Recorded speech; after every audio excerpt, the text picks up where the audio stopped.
As soon as Gavin Mars, an American recently abandoned by his fiancée, crossed paths with a young mother and her baby living on the streets, he felt moved and offered them temporary shelter.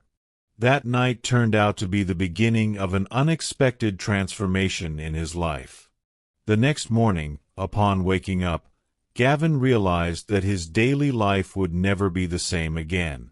At the hospital, Gavin, an elegant and handsome man, wore a tense expression on his face. His wife, Olivia, was with him but remained distracted, glued to her phone. When the doctor called Gavin into the consultation room, he hesitated, hoping Olivia would join him. However, she merely murmured that she would wait outside. Alone, Gavin faced the appointment. 20 minutes later, he left the office looking devastated, carrying heartbreaking news. Olivia impatiently asked if they could leave.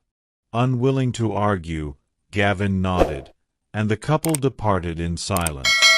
On the way to the car, Gavin felt like an automaton, lost in thought. Olivia, indifferent, remained engrossed in her phone.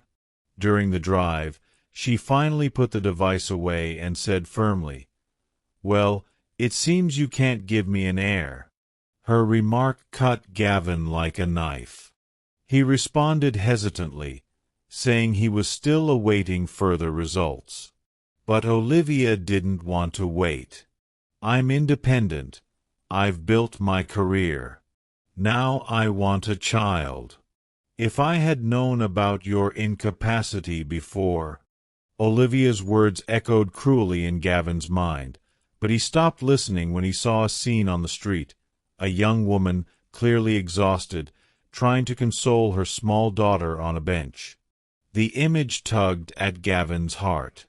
Ignoring Olivia's protests, Gavin asked her to wait and walked into a nearby diner.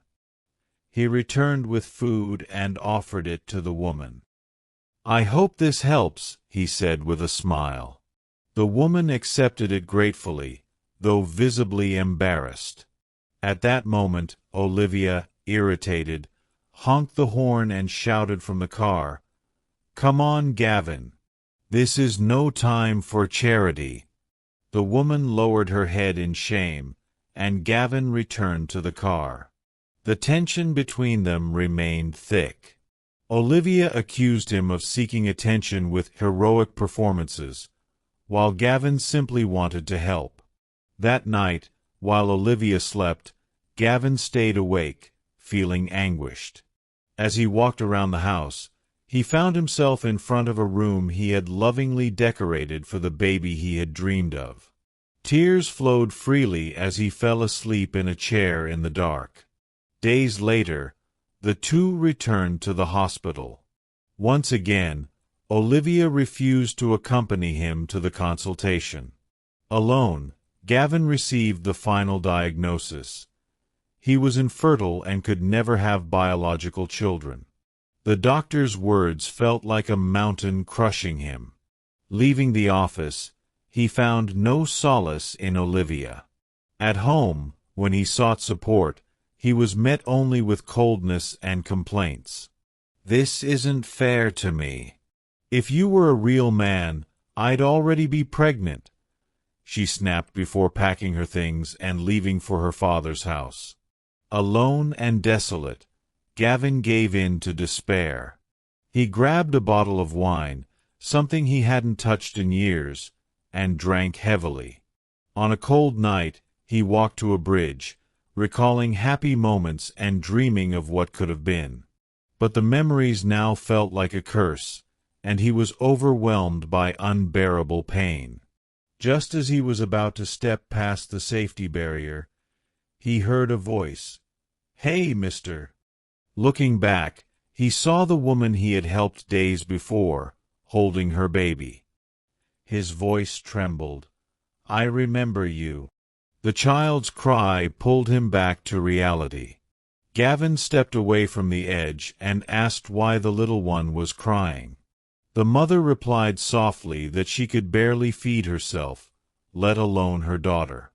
Inviting her to buy something to eat, Gavin listened to her story.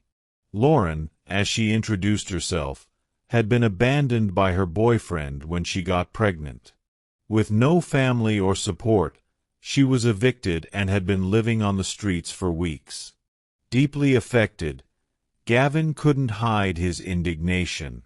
How can someone abandon the woman carrying his child? That's unacceptable.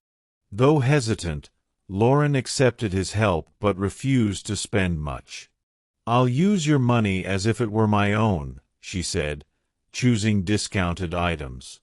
As they left the store, Gavin offered his home for them to stay the night. Initially frightened, Lauren declined. But seeing Gavin's sincerity and her daughter's delight in interacting with him, she eventually agreed with one condition: "We eat, shower, and leave." At Gavin's house, Lauren was struck by the comfort of the place. He offered her clothes for herself and the baby and prepared a simple meal. Later, as they sat at the table, Gavin shared his own struggles. He spoke of his dream of becoming a father and how fate had taken that away from him. Lauren listened empathetically and apologized for bringing up such a sensitive topic. Gavin, however, thanked her for her and her daughter's presence. "You saved me today," he said, his voice thick with emotion. At that moment, a new warmth blossomed in Gavin's heart.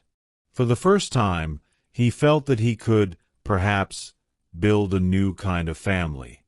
And so, without uncomfortable questions or judgments, the three shared a night of peace and hope amid the chaos life had thrown their way.